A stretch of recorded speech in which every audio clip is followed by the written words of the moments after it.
part four. This is part 4. Yeah. So technically, you lived in East Texas. Deep Southeast Texas. Oh, Southeast Texas. Deep Southeast Texas. So basically, you lived in Southwest Louisiana. For the most part, yeah. Vidor was not too far from the Louisiana border. That's why I get my love of Cajun food. I can eat red beans and rice gumbo and jambalaya until the cows come home. I say that giving you a hard time because it is amazing to me how much the food and the culture in Southeast Texas is so much similar to Louisiana. Yeah. If you ever read Jimmy Johnson's book, his autobiography, he talks about that because he was from Beaumont. Oh, was he? Yeah. Was he from Beaumont or Galveston? I think he was from Beaumont. And he tells stories about all the all the Cajun food and stuff that he had eaten because he was from down there. Yeah, Cajun food, red beans and rice, jambalaya, gumbo. That stuff is like, I can eat that just as much as I could eat Texas barbecue. Yeah. And Don Henley's from down there as well. Don Henley? Don Henley. The Eagles. Ah, yes, okay. Sorry, it took me a minute to remember. Yeah, Don Henley. But yeah, and he lives back down there. He didn't stay in like Hollywood or Nashville. He's got a house.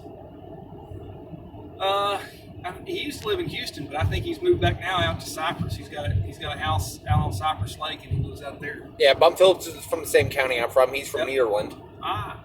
Yes. Well, you have quite a pedigree there. Bum Phillips. Yep. He was always a good coach. Yeah, even though his offense was the most basic one ever. Yep. Yeah, let's hand the ball to past his prime Earl Campbell, and let's see how many yards he can get. See, yeah, Bum was he was head coach at Houston and at New Orleans. Affirmative, yes. But what I don't remember his background. Where did he start out before? He was a high school coach in Texas for a lot of years. Bear Bryant and him were really good friends when Bryant was a coach at A&M in the 50s. Oh, okay. And then Bum ended up working his way up to junior college and then college coaching. He was a coach at Texas El Paso for a year in the 60s. Right. And then stayed in college coaching for a little while. And then Sid Gilman hired him with the Chargers in the late 60s. And then when Sid became the coach of the Oilers in the mid-70s, he hired Bum to run the defense. And then Sid left and Bum became the coach. And then Bum pulled a power play and forced Sid Gilman out of the front office. Right. So he actually started out as an assistant with the Chargers.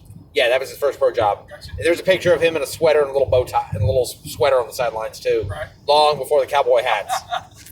For the cowboy hats and the Western shirts and cowboy boots. Yep. Well, when he got farther along, he was able to, put his own signature on those things. So I'm sure that was the cowboy hats and the Western shirts and the cowboy boots were more him than definitely than the bow ties.